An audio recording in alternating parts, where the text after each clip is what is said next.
ser independiente? Sería la pregunta que sigue, ¿no?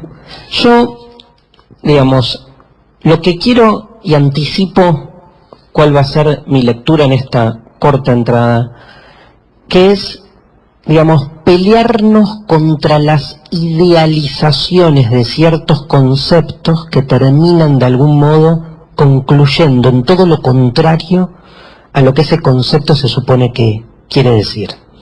O sea, la idealización de la independencia significa creer que nos vamos a realizar cuando alcancemos un estadio de independencia absoluta y no depender de nadie. Ahora, el absoluto no existe. ¿Qué es una independencia absoluta? ¿Qué es esa idea, o repito, esa idealización de creer que podemos no depender de nada y de nadie? Es más, yo anticipo, digo, me parece que detrás de esa idealización de la independencia se nos vende, ¿no?, un tipo de independencia ideal que está asociada a ciertas categorías de las que no somos independientes. Porque creer que la independencia es poder de nuevo entrar a un supermercado a comprar lo que uno quiere, es aceptar entonces esa estructura previa como una estructura incuestionable. Si hubiera una independencia, significa que podríamos realmente entrar y salir de todo dispositivo como quisiéramos. Pero los dispositivos nos estructuran, a veces desde cierto lugar consciente y a veces no. Me parece que una interesante manera de ser independiente es empezar a pelearse contra la idealización de la independencia. Y es entender qué estructuras nos condicionan, qué estructuras nos estructuran y cómo podemos en todo caso empezar a pelearnos contra esas estructuraciones, un poco como el liberado de la caverna, que a lo sumo cuando sale de una caverna puede entrar a otra. Porque si no terminamos algo así como... ¿Vieron el personaje de Matrix? ¿Quién vio Matrix? Levante la mano. Bien. Los mismos que leyeron la alegoría de la caverna. Estamos... porque es lo mismo. Es el mismo planteo.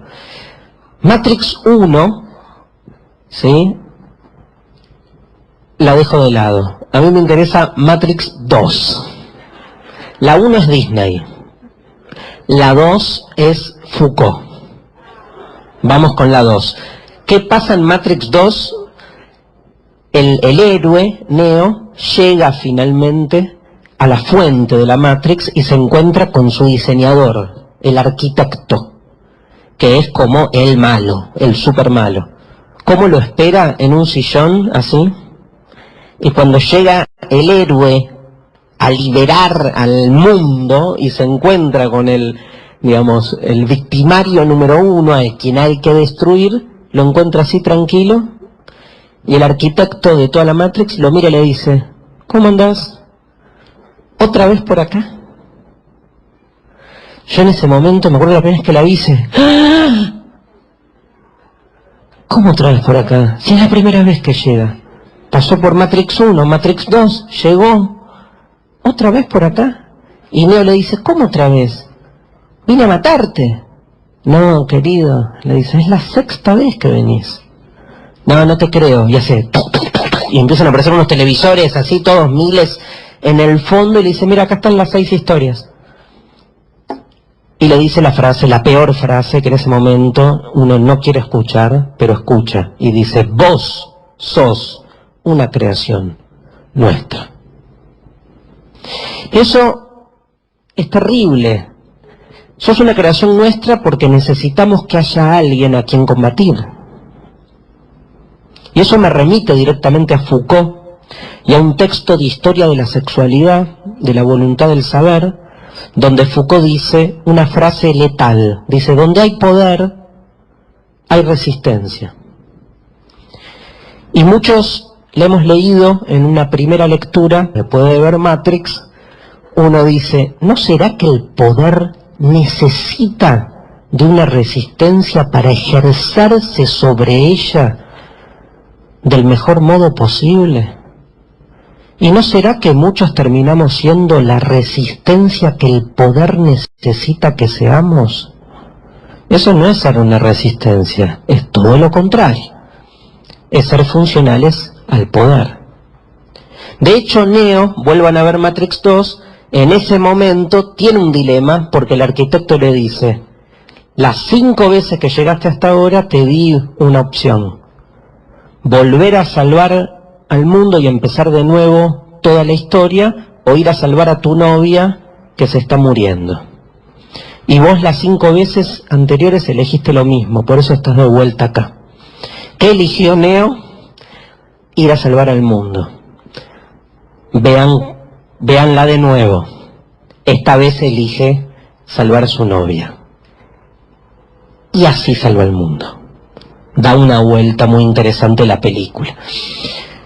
Foucault dice, nos creemos sujetos libres y autónomos, pero por favor, vayamos al verbo. El sujeto está sujeto. Se cree libre, se cree sujeto, pero está sujeto, está sujetado. ¿Por qué? Por fuerzas que lo condicionan.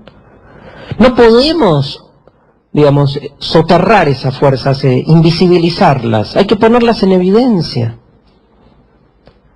Y entonces saca a luz cuáles son esas fuerzas que nos estructuran. Ustedes tiraron un montón de cadenas en la entrada anterior, en la alegoría de la caverna. Van un poco por ahí. De hecho, hay un filósofo francés que se llama Paul Ricoeur, que habla de la escuela de la sospecha, para hablar de esos pensadores que ponen en evidencia cuáles son las fuerzas que sujetan al sujeto. Ricoeur dice son 3, Marx, Nietzsche y Freud. Porque los 3 de alguna manera están mostrando que ese sujeto que se cree dueño de sí mismo, en realidad es una construcción del poder, de distintas formas de poder. En Marx es evidente, del poder capitalista.